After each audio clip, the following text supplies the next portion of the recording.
contrario de la hepatitis C, del virus de hepatitis C, y similar al virus del HIV, el virus de la hepatitis C, desgraciadamente, de la hepatitis B, se incorpora, tengo un hueco, se incorpora al genoma, al DNA del hepatocito, lo cual trae como consecuencia de que no, hasta el día de hoy, en el año 2025, a pesar de que hay muchas terapias que son promisorias, no tenemos la posibilidad de curar. Por eso el objetivo del tratamiento es la supresión viral, posiblemente de por vida.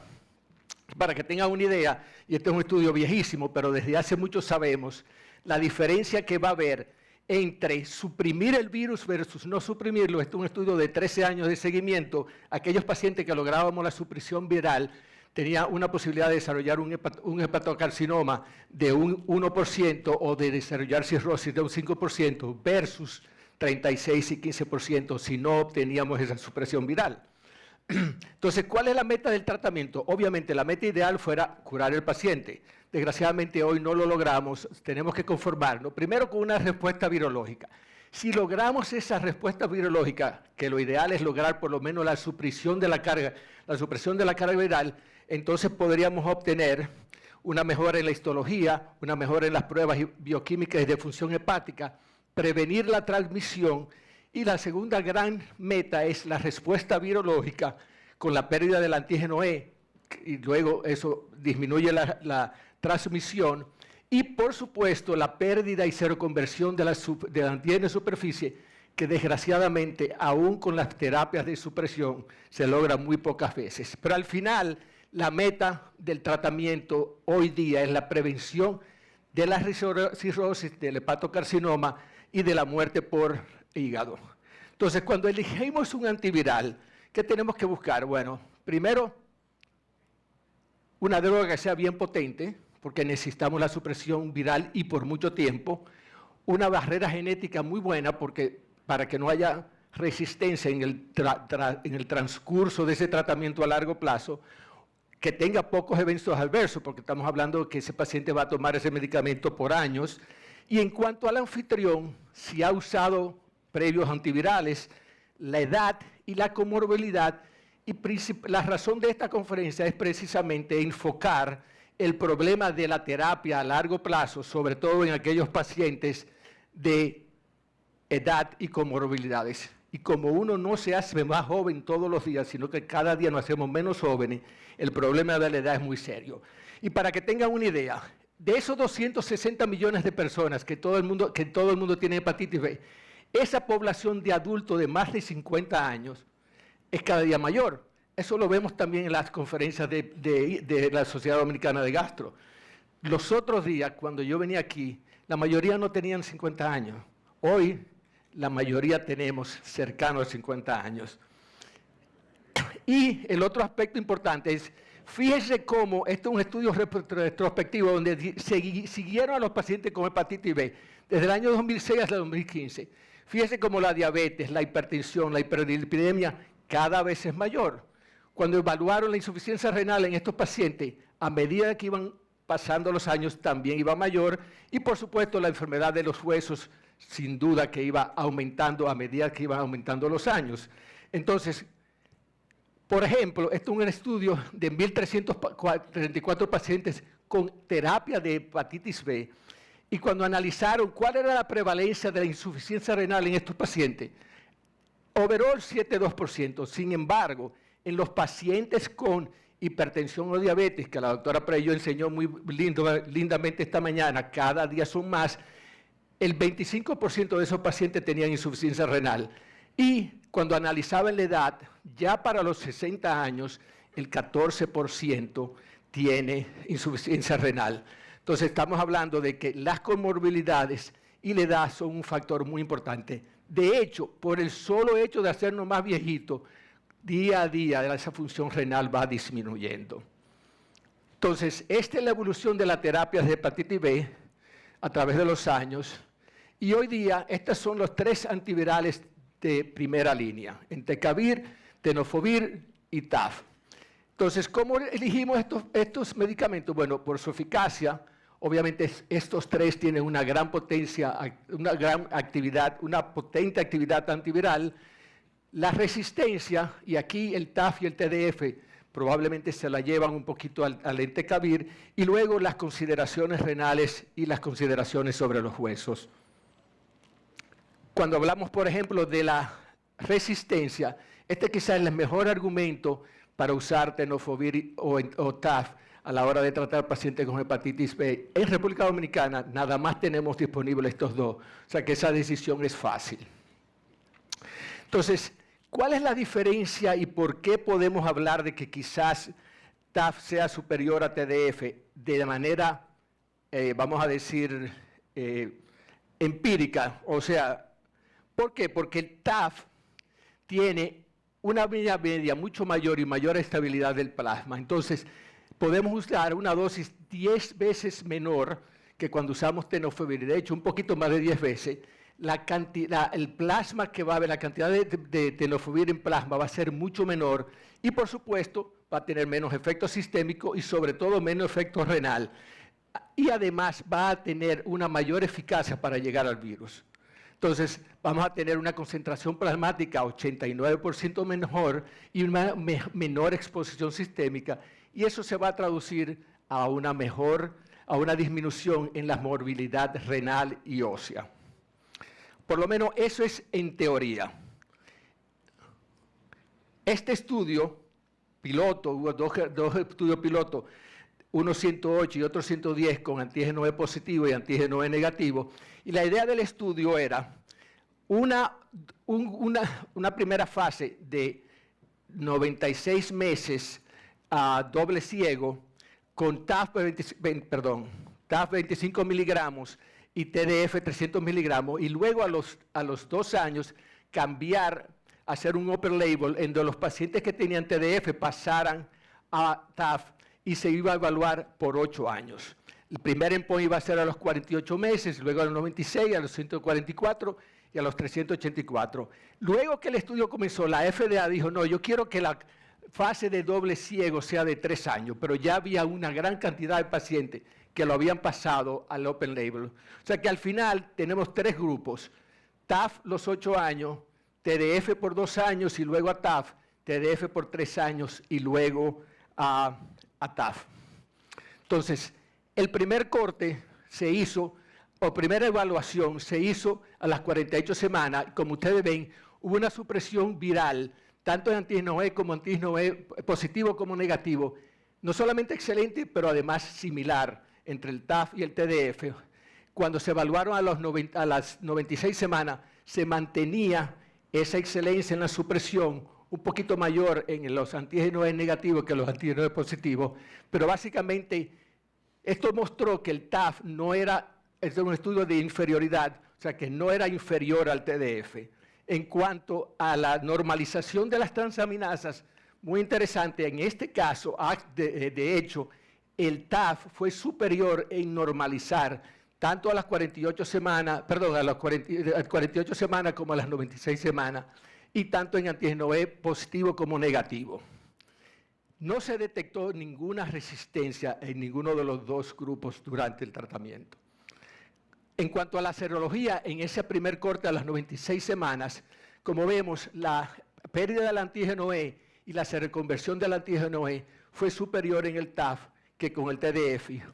Y la seroconversión de antígeno de superficie ocurrió en 6 pacientes en el grupo de TAF y en ningún paciente con el grupo del PDF.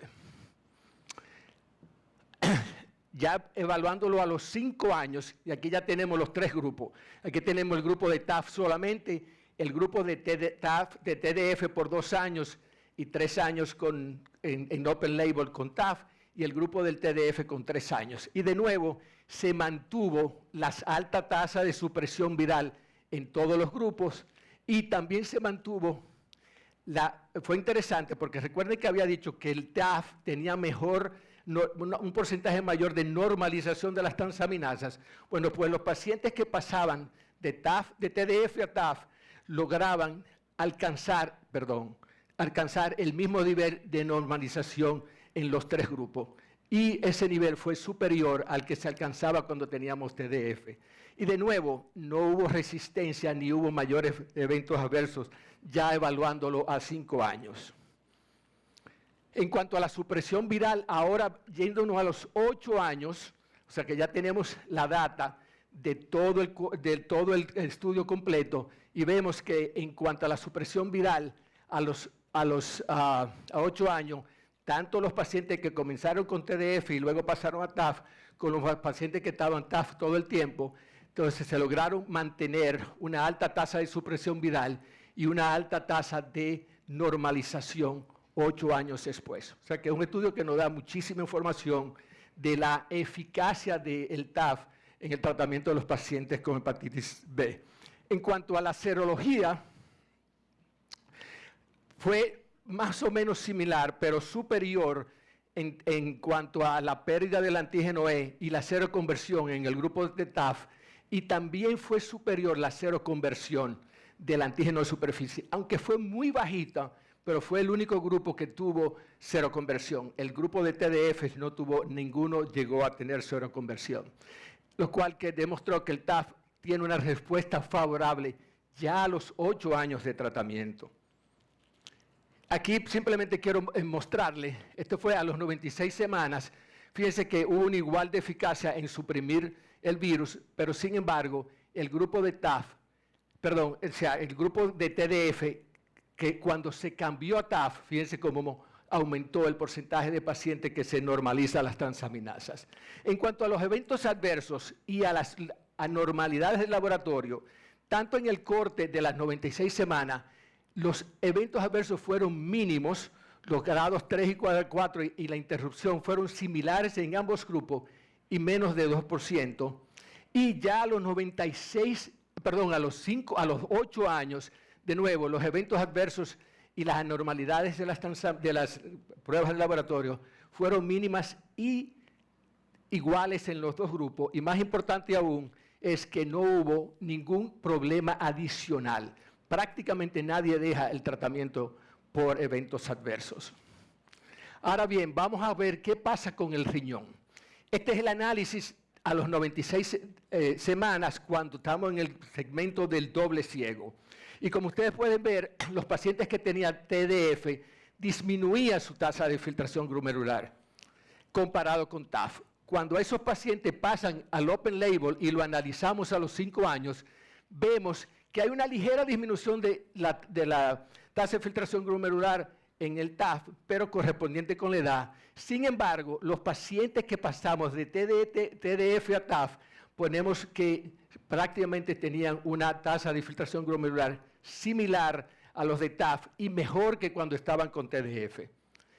Cuando analizamos la data a los 8 años, esa mejoría en esos pacientes que comenzaron con TDF se mantuvo, o sea que la seguridad en cuanto a lo renal se confirmó a los 8 años, y en cuanto a esto es una forma de medir el daño tisular. Fíjense cómo los pacientes que estaban en TDF al inicio, prácticamente ese daño tubular desapareció cuando lo mantuvimos con TAF por 8 años. Este ya es un estudio diferente del mundo de la vida real, estudio japonés, donde ellos cogieron pacientes que estaban o en TDF, o en Adefovir o en Entecavir, y los pasaron a TAF porque tenían insuficiencia renal. Y en primer lugar, fíjense que mantuvieron su presión viral completa cuando lo pasamos a TAF, pero cuando analizamos la función, la tasa de filtración glomerular, tanto los pacientes que tenían insuficiencia renal, grado 1 como grado 2, mejoraron y mantuvieron esa mejoría a las 48 semanas. Y de hecho, el 30% de los pacientes pasó a un grado menor de insuficiencia renal cuando lo pasaron a TDF. Este es otro estudio de vida real, este es canadiense, donde tomaron pacientes con estadio grado 2 y analizaron los cambios en tasa de filtración glomerular, y hubo una mejoría en cada uno de los pacientes, bajaron por lo menos 1 grado de insuficiencia renal, y aquellos pacientes que tenían persistencia de transaminasas anormales normalizaron sus transaminasas. Ahora, analizando el efecto del TAF en los huesos, de nuevo, este fue el análisis de los 96 meses en la etapa de doble ciego y como ustedes pueden ver, hubo una disminución en la densidad ósea cuando utilizábamos TDF, tanto en la cadera como en la espina dorsal, comparados con los pacientes que estaban con TAF, que prácticamente no hubo disminución en la densidad ósea. Y de nuevo, cuando esos pacientes pasaron al open label, o sea que empezaron a usar TAF y se analizó a los 5 años, podemos ver que hubo una mejoría sustancial en la mineralización ósea en aquellos pacientes que habían tenido una disminución de la densidad ósea usando TDF cuando lo pasamos a TAF. Y de hecho, más importante aún, cuando evaluaron a aquellos pacientes que de alto riesgo, que significaba o sexo femenino o edad más de 50 años, asiáticos o con tasa de filtración glomerular disminuida, aquellos pacientes por cada una de esos factores de riesgo para tener osteoporosis, se aumentaba aún más la diferencia entre usar TAF con TDF. Lo que nos dice que mientras mayor riesgo tiene el paciente a TDF, mayor es el beneficio de hacer el cambio de TDF a TAF. Cuando analizamos a los 8 años, aquí vemos que también los hallazgos positivos se mantuvieron tanto en la espina dorsal como en la cadera en el uso de TDF a largo plazo, ya a 8 años. En cuanto al perfil lipídico, uno de los inconvenientes, el TDF mejora el perfil lipídico, el TAF no lo mejora, pero la diferencia no es significativa. Aquí ya es el uso de TAF este es un estudio de 1.628 pacientes con cirrosis avanzada y el asunto fue evaluarlo por el riesgo de hepatocarcinoma y los pacientes del grupo de TAF tuvieron un riesgo más bajo en comparación con el grupo de TDF. Esto no se ha visto en todos los estudios, pero por lo menos es una data interesante. Aquí es el uso del TAF en pacientes trasplantados con hepatitis B y fueron 66 pacientes y hubo 0 reactivación y 0 interrupción o evento adverso severo cuando usamos TAF. O sea que es seguro usarse en pacientes trasplantados y también es seguro usarse en mujeres embarazadas. Este es un estudio retrospectivo de 284 gestantes de alto riesgo y como pueden ver aquí, no hubo los efectos secundarios para la madre o para el embarazo, no fue superior al grupo de no tratado y no hubo 0 infección infantil del virus a las 28 semanas y tampoco hubo un evento adverso severo en ninguno de los niños. Obviamente fue un poquito más alto cuando usamos el TAF desde el primer trimestre versus en el último trimestre. O sea que yo creo que eso es algo para tomar en cuenta. Entonces, en resumen, tenemos que ambas drogas son comparables en cuanto a la supresión del virus. Ambas mantienen una supresión viral excelente al cabo de los años, pero sin duda hay el TDF superior en la seguridad ósea, en la seguridad renal, en la exposición sistémica al medicamento comparado con el TAF. La dosis es mucho menor, el perfil lipídico en el TAF neutro, quizá un poquito peor, y el TDF disminuye los lípidos. O sea que un paciente que tenga quizá trastornos metabólicos muy serios, esto pudiera ser una ventaja. En cuanto a la normalización, sin duda que en todos los estudios el TAF ha demostrado que tiene un mayor perfil o una posibilidad mayor de normalizar las transaminasas. Eso no se sabe qué significado clínico tiene, pero a uno le gusta ver las transaminasas normales. El riesgo de hepatocarcinoma quizás menor con TAF que con TDF, pero al final del día no hay dudas de que por buenos que sean las cosas, y no hay duda que el TDF es bueno, siempre hay las posibilidades de mejorarlas. Muchísimas gracias.